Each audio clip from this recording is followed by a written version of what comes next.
Hi hello welcome back. എല്ലാവർക്കും പുതിയൊരു വീഡിയോയിലേക്ക് സ്വാഗതം. ഇന്നുണ്ടല്ല കസ്റ്റേർഡ് പൗഡറും പാലും ബദാമലും വെച്ചിട്ട് ഉണ്ടാക്കുന്ന ഒരു അടിപൊളി ഡ്രിങ്ക് റെസിപ്പി ആയിട്ടാണ് വന്നിന്.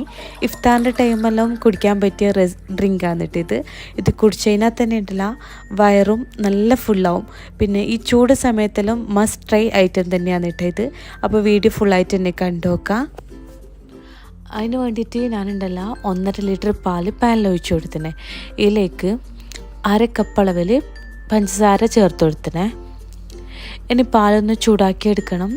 പാല് നല്ലോണം തിളപ്പിച്ചിട്ട് വറ്റിച്ചെടുക്കേണ്ട കുറുക്കിയെടുക്കേണ്ട ആവശ്യമില്ല കേട്ടോ. പാല് ചെറുതായിട്ടൊന്ന് ചൂടായി വന്നാൽ മാത്രം മതി. ഇനിയിപ്പം അടുത്തത് ഇതിലേക്ക് കസ്റ്റേർഡിൻ്റെ മിക്സിങ് റെഡിയാക്കി എടുക്കണം. അതിന് വേണ്ടിയിട്ട് ഇതാ ഒരു 1/2 കപ്പ് അളവിൽ പാല് ഇതിൽ ഒഴിച്ചു കൊടുത്തിട്ടുണ്ട്. പാല് റൂം ടെമ്പറേച്ചർ പാലാണ് കേട്ടോ. ഇനി ഇതിലേക്ക് ഉണ്ടല്ല ഒരു 3 ടേബിൾ സ്പൂൺ അളവിൽ കസ്റ്റേർഡ് പൗഡറും കൂടി ചേർത്ത് കൊടുക്കുന്നുണ്ട്. 3 ടേബിൾ സ്പൂൺ നിറച്ചും എടുത്തിനെ. എന്നിട്ട് പിന്നെ നല്ലോണം മിക്സ് ചെയ്തെടുക്കുക. കട്ടയൊന്നും ഇല്ലാണ്ട് നല്ലോണം മിക്സ് ആക്കി എടുക്കുക. ഈ ഒരു മിക്സിങ് നമുക്ക് ആ പാല് ചേർത്ത് കൊടുക്കേണ്ടതാണ്. അങ്ങനെ കട്ടിയൊന്നും ഇല്ലാണ്ട് ഇതാ നല്ലോണം മിക്സ് ആക്കി എടുത്തിട്ടുണ്ട്.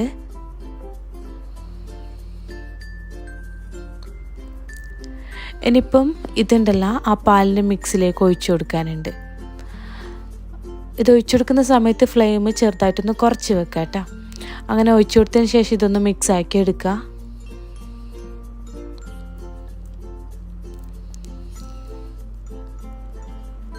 ഇനി പാലുണ്ടല്ല ചെറുതായിട്ടൊന്ന് കുറുകി വരും, ഒന്ന് കട്ടിയായിട്ട് വരും.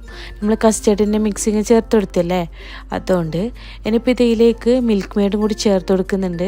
മിൽക്ക് മെയ്ഡ് ഏകദേശം 1/2 കപ്പ് അളവിൽ ചേർത്ത് കൊടുത്തേ. നിങ്ങൾക്ക് മധുരം കൂടുതൽ വേണമെന്നുണ്ടെങ്കിൽ കുറച്ച് കൂടുതലായിട്ട് ചേർത്ത് കൊടുക്കാം. അതെല്ലാം നിങ്ങളുടെ ഇഷ്ടം പോലെ ചെയ്യട്ടോ. മിൽക്ക് മെയ്ഡ് ഒഴിച്ചപ്പാട് തന്നെ ഒന്ന് മിക്സാക്കി എടുക്കണം. ഇനിയിപ്പോൾ ഇതാ അടുത്തതിലേക്ക് ബദം ഒന്ന് ക്രഷാക്കി എടുത്തതാണ്. അതും കൂടിയിട്ട് ഇതിലേക്ക് ചേർത്ത് കൊടുക്കുന്നുണ്ട്. ഈ ബദത്തിൻ്റെ ഒന്നിച്ച് നിങ്ങൾക്ക് വേണമെങ്കിൽ പിസ്ത കാഷ്യൂലില്ലേ അതെല്ലാം വേണമെങ്കിൽ ചേർത്ത് കൊടുക്കാം. ഇതിപ്പം ഞാൻ ബദം മാത്രമേ ചേർത്ത് കൊടുത്തിട്ടുള്ളൂ. അങ്ങനെ ബദം കൂടി മിക്സ് ചെയ്തിട്ട് ഒന്ന് പാല് ചെറുതായിട്ടൊന്ന് കുറുകി വന്നിട്ടുണ്ട്. ഒന്ന് നമ്മൾ കസ്റ്റേർഡിൻ്റെ മിക്സിങ് ആക്കിയോണ്ട് തന്നെ പാല് ചെറുതായിട്ട് തിക്കായി വന്നിട്ടുണ്ട്. ഇനി ഫ്ലെയിം ഓഫ് ചെയ്തിട്ട് ഈ കസ്റ്റേർഡിൻ്റെ മിക്സിങ് റൂം ടെമ്പറേച്ചർ ആയതിനു ശേഷം ഒരു ബൗളിലാക്കിയിട്ട് ഫ്രിഡ്ജിൽ വെച്ചിട്ട് നല്ലോണം തണുപ്പിച്ചെടുക്കുക കേട്ടോ. അങ്ങനെ ചെയ്താൽ മതി. ഇനിയിപ്പം അടുത്തതുണ്ടല്ല ഇതിലേക്ക് വേണ്ടിയിട്ടുള്ള കസ്കസ് ഒന്ന് സോക്ക് ചെയ്തെടുക്കുന്നുണ്ട്. പിന്നെ നിങ്ങൾക്ക് വേണമെങ്കിൽ ബേസിൽ സീഡ്സോ അല്ലെങ്കിൽ ചിയ സീഡ്സോ ഈ 3-ൽ ഏതെങ്കിലും ഒന്ന് സോക്ക് ചെയ്താലും മതി കേട്ടോ. അങ്ങനെ ഇത് ഒരു 10 മിനിറ്റ് സോക്ക് ചെയ്യാൻ വേണ്ടി വെച്ചിട്ടുണ്ട്. അങ്ങനെ ഇതുണ്ടല്ല ഒരു 3 മണിക്കൂറെല്ലാം കഴിഞ്ഞിട്ടാണ് ഞാനിപ്പം ഫ്രിഡ്ജിൽ നിന്ന് പുറത്ത് വെച്ചിന്. ഈ ഡ്രിങ്ക് ഉണ്ടല്ല നല്ലോണം തണുപ്പിച്ചിട്ട് കുടിക്കാൻ മാത്രമേ നല്ല ടേസ്റ്റ് ഉള്ളൂ കേട്ടോ. ഇനിയിപ്പോൾ ഇത് അടുത്തതിലേക്ക് അനാറില്ലേ അത് ചേർത്ത് കൊടുക്കുന്നുണ്ട്. പിന്നെ നമ്മൾ നേരത്തെ സോക്ക് ചെയ്ത് വെച്ചിട്ടുള്ള കസ്കസും കൂടിയിട്ട് ഒഴിച്ചു കൊടുക്കുന്നുണ്ട്. ഇനിയിപ്പോൾ ഇത് സെർവ് ചെയ്യുന്ന സമയത്ത് കുറച്ച് ഐസ് ക്യൂബ് ഇട്ടിട്ടാണ് സെർവ് ചെയ്യുന്നത്.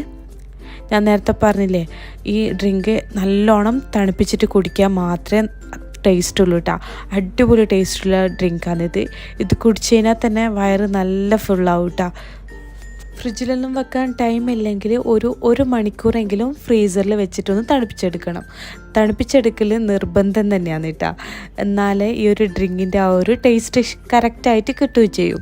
അങ്ങനെ ലാസ്റ്റ് ഇതാ ബദം വെച്ചിട്ടൊന്ന് ഡെക്കറേഷൻ ചെയ്തെടുക്കുന്നുണ്ട്.